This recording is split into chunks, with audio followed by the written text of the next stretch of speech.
করলেন তো? সেই নদীর চরে গিয়েও আমি সবার সাথে দেখা করে এসেছি। বাঁকুড়া জেলায় মেনলি আপনি সরে যান, তাহলে আপনি সরে যান। বর্জরা এবং মেজিয়া, এখানে জলটা বেশি পাচ্ছি না। পারবো কি করে আমি? আমাকে সরিয়ে দিন এখান থেকে। আর ওইটা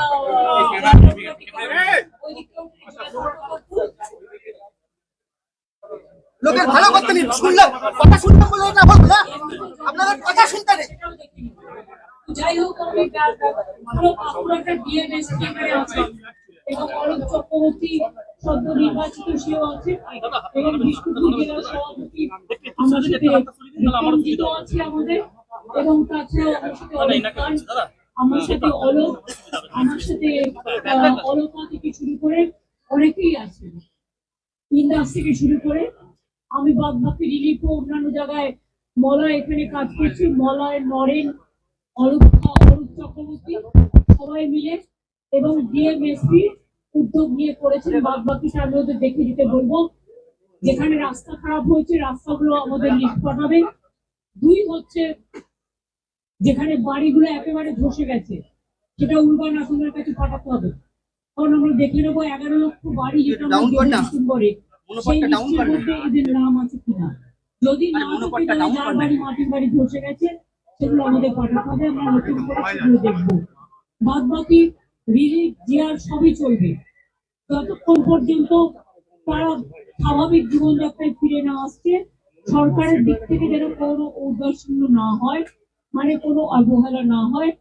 আমি বিশেষ করে এখনো আমার খারাপ লাগছে, আমি ব্যারেজটা দেখতে গিয়েছিলাম, আমি দুর্গাপুর ব্যারেজের কাছে দেখছি ডিবিসি জলের স্রোত এখনো বইছে। আরো কাকে কাকে ডোবাবে আমি জানি না। আবার 48 ঘন্টা আমি তো ঝড় জল মাথায় নিয়ে এসে পুরো ভিজেও গেছি। এত ঝড় রাস্তায়, এত আকাশ অন্ধকার করে এসছি, আকাশের মুখ পুরো গম্ভীর, এবং এই 2-3 দিন আরো বৃষ্টি হবে। তার মধ্যেও যদি তারা তাদের জল আবার ছাড়ে, তাহলে তো যে অঞ্চলগুলোতে জল নামতে শুরু করেছিল সেগুলো আবার বাড়তেও পারে। আমি সবাইকে বলবো বিপদ আসার আগে সরিয়ে নেওয়ার জন্য এবং ইমিডিয়েট রিলিফ সেন্টারগুলো খুঁজে রাখার জন্য, যাতে মানুষ বিপদে না পড়ে। আপনাদের সাংবাদিকদেরও অনেক ধন্যবাদ, আপনারাও সম্পূর্ণভাবে সহযোগিতা করেছেন। এইটুকু পর্যন্ত আমাদের প্রশাসন রিলিফ দিচ্ছে, আমাদের পুলিশও দিচ্ছেন, এবং আমরাও আমাদের দলের তরফ থেকে যতটা পারছি আমরা মানুষের কাছে চেষ্টা করছি।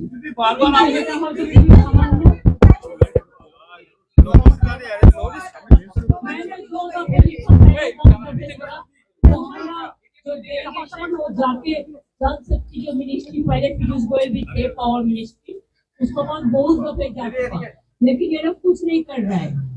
असल में क्या होता है, बंगाल पानी में